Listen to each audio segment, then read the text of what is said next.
politics which is being played out? Because that's my second question, and I'll bring you in, Rahul Verma, because you track the political mood. Is the Mandir issue being used by Prime Minister Modi for image building in an election year? That's as direct as I can get. You answer that, Rahul Verma. Do you believe that this is now, in a way, just directly linked to vote bank politics, to capture the Hindu vote? The political Hindu vote has been expanded by Prime Minister Modi.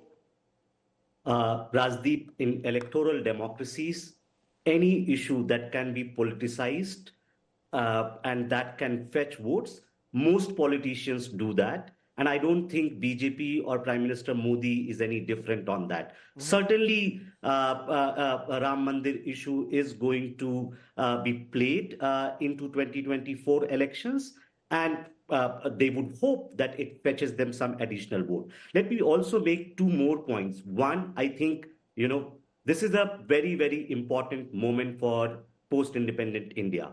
And of course, this moment is going to be read very differently by different parties or different worldviews. And what we saw in this debate so far is three sort of like strands on how they see the contemporary moment.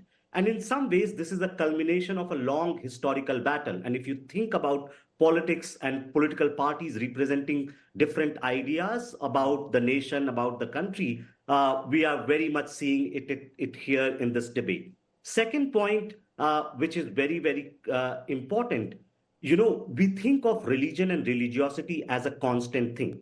Of course, at the moment, how we thought about Hinduism and practice of Hinduism is getting redefined. Personally, I was born very close to a village near Ayodhya, and I was very, very young when the Babri Masjid demolition took place. So for me also, like in some ways, my own sort of like journey of an individual is also seeing how politics and religion is getting intermixed, and how both are reinforcing each other in its journey. And so going forward, if you just want to think in electoral terms, what the latest sort of like survey data indicates that there is an uptick for the BJP and uptick in the popularity of the Prime Minister Modi.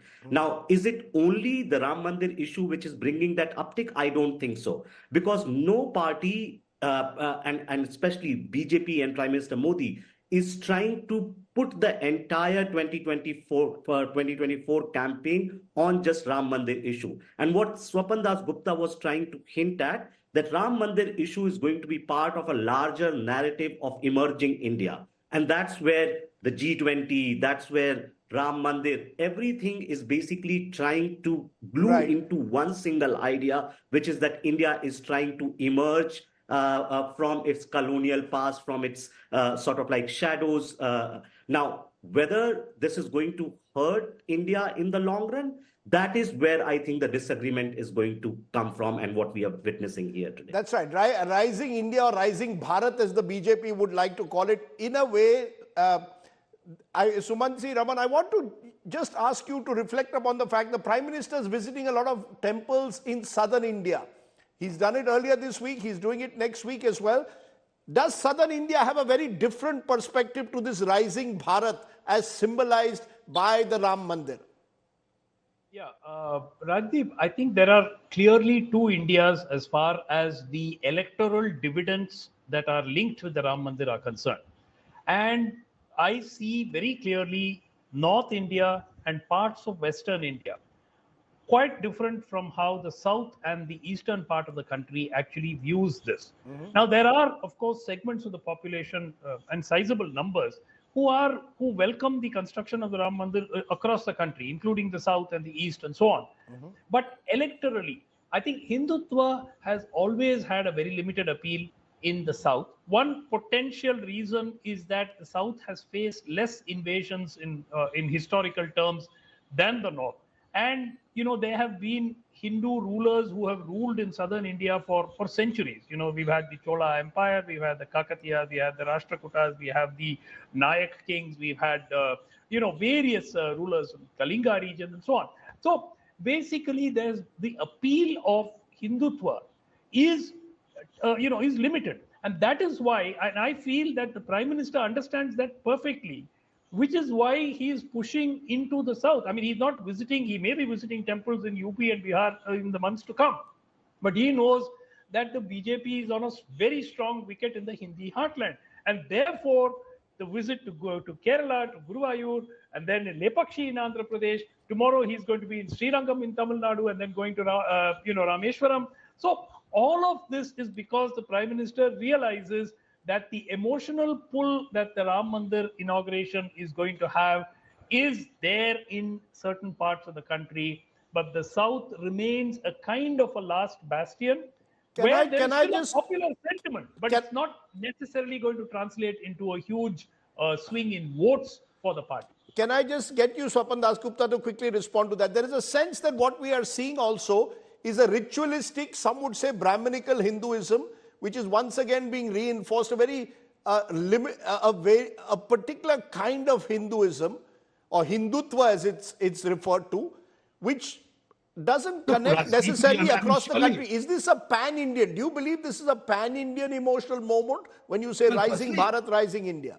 Firstly, it's ironic that you're saying it's a sort of Brahminical thing, because the critique which the Congress has been preferring is that it's inadequately Brahminical and inadequately Shastric.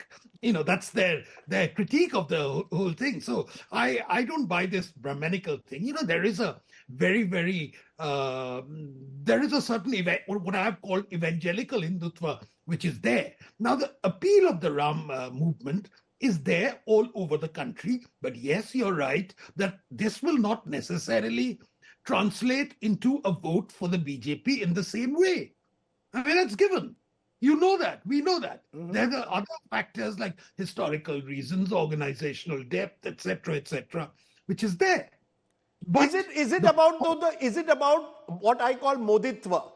Modi plus. We are seeing these images of the Prime Minister going to temples, all of which designed to project the Prime Minister in some as a larger than life figure. That it is less about Ram now, more about Modi is what the critics say. It's not about Ram, it's about Mr. Modi. Look, you can take your pick on all that sort of thing. It is a fact that these elections are going to be essentially very, very presidential in character. And one of the factors which is going to influence people's decision-making, among other things, is going to be the personality of the Prime Minister and the belief that is this man capable of leading India towards a new future in the next 5 years. Mm-hmm. These are questions which are there.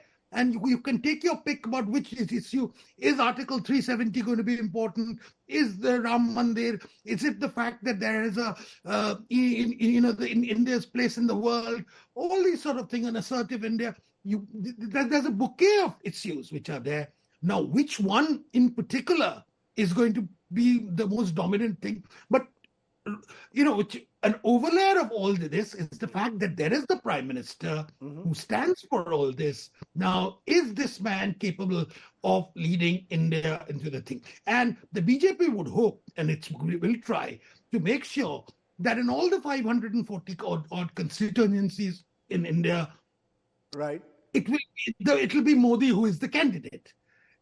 But as we all know, the returns from that will be uneven. There will be areas in the south which will not give the same amount of returns to the BJP as there would be. But there will be unexpected gains for the BJP in the east and maybe even in the south. And just like northeast was an area which was, a desert for the BJP in the past, and now it's, yielding results. Okay, let me turn